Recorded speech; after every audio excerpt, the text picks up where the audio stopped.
Assalomu alaykum azizlar. Mana xudo xolasa navbatdagi o'yinimizda Umidjon akamiz bunaqa qilib chiroyli qilib o'choq, tandir, baklarni рабочий stollar qilib beribdi. Hozir buni xizmati necha pul bo'ldi, nechta g'ish ketgan materiallarni hisoblab polностью hozir bitta yoritib o'tamiz. Umidjon aka qolmaganda charchamayapsizmi? Yaxshimisiz, tinchsiz. Rahmat. Bularni bitta tanishtirib o'tasiz endi aka. Boshlab рабочий stoldan boshlaymiz. Aha. Рабочий stol. Balandligi 185 standart razmerda. 2 metr atrofida рабочий stol. 100 litrli bak. 100 litrli bak.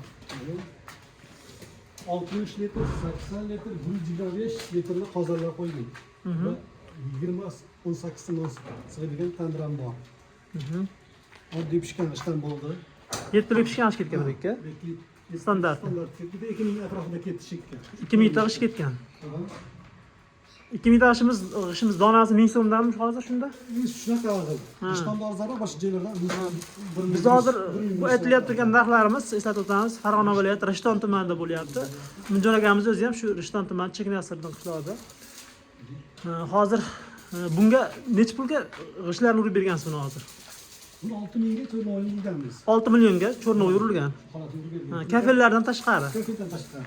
Kafellar abdinidagi qilinadi. Kafelar deymiz. Kimga qanaqa yoqsa o'shanga qarab turib aytiladi kafel narxi. Hozir bitta tochkasi necha puldan bo'lyapti shunda buni? 1,5 milliondan qozonlar bo'lyapti.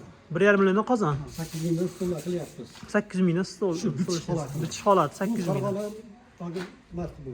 Farg'ona viloyatidan narx. Agar O'zbekistonda misol uchun boshqa viloyatlarga chiqsangiz narx qo'shiladi. Narx qo'shamiz. Yo'l kiradi, boshqasi bor. Bordi-keldi hisobiga narxlar jina qo'shilishi mumkin. Azizlar, kimga shunaqa xizmatlar kerak bo'lsa, bemalol Umidjon akaga murojaat qilaverasizlar. Akamiz xudo xolasa chiroyli qilib xizmat qilib beradi. Mana ishlarini ko'ryapsiz, sifatli. Xudo xolasa hozir endi bitirishdi bu ishni. O'zi o't qo'ymoqchi edik. O'choqlarga o't yoqib bitta dimoxotlar tortishni ko'rsatmoqchi edik. Endi hozir isbet qilmay qoldik. Xudo xolasa ularga javob beradi Umidjon akamiz.